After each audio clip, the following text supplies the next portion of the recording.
Hi guys, Mark here from H2 Tackle and Outdoors. Wanted to do a lure review for you tonight.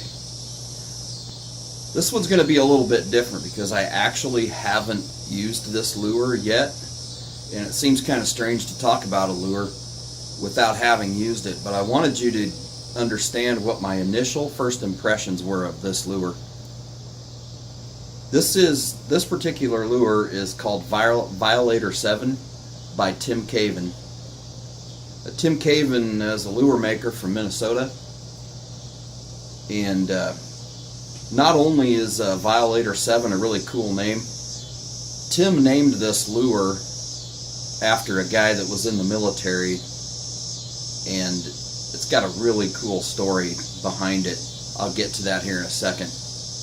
But I wanted to talk a little bit about Violator 7 and my first impressions of it. Like I said, I haven't had a chance to use this yet, but I'm really looking forward to it.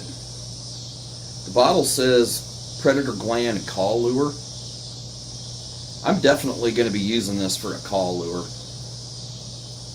It's as soon as you take the bottle off, this one it's expanded a little bit, or it got a little full something because it's kind of running out, and I got some on my hands. But the first thing you can tell when you pop the lid on this thing is skunk. There's definitely skunk here.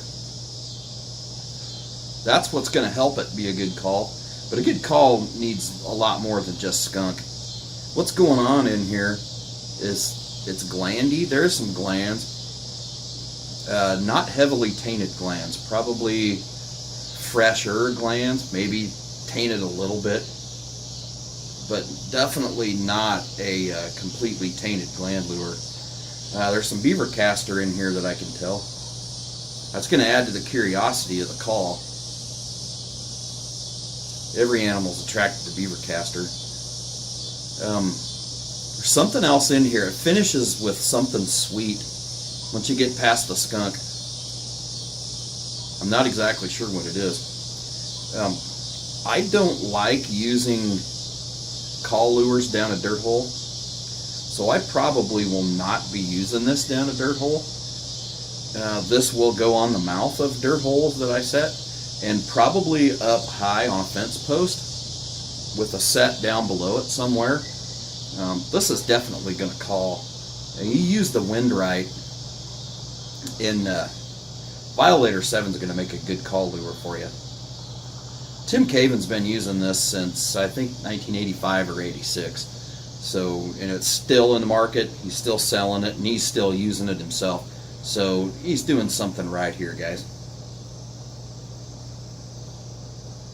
I'm going to go in a little bit now about what the story behind Violator 7 is. But in the meantime, I just wanted to say thumbs up on this one. This is going to be a good one. I can't wait to use it. Thanks. This lure is proudly named for Staff Sergeant Dale Panchote, who was killed serving our country in Balad, Iraq, November 17, 2003. Son of Arland and Karen Panchote, Dale grew up in a trapping community in a military family in northern Minnesota. Dale is a true American hero. Tim Caven donates 10% of the sales of Violator 7 to purchase calling cards for our military stationed abroad. Thank you to Tim Caven for this fine lure and for memorializing this fine young man. Also, thank you to all veterans who are serving or have served our country. We owe our freedoms to you.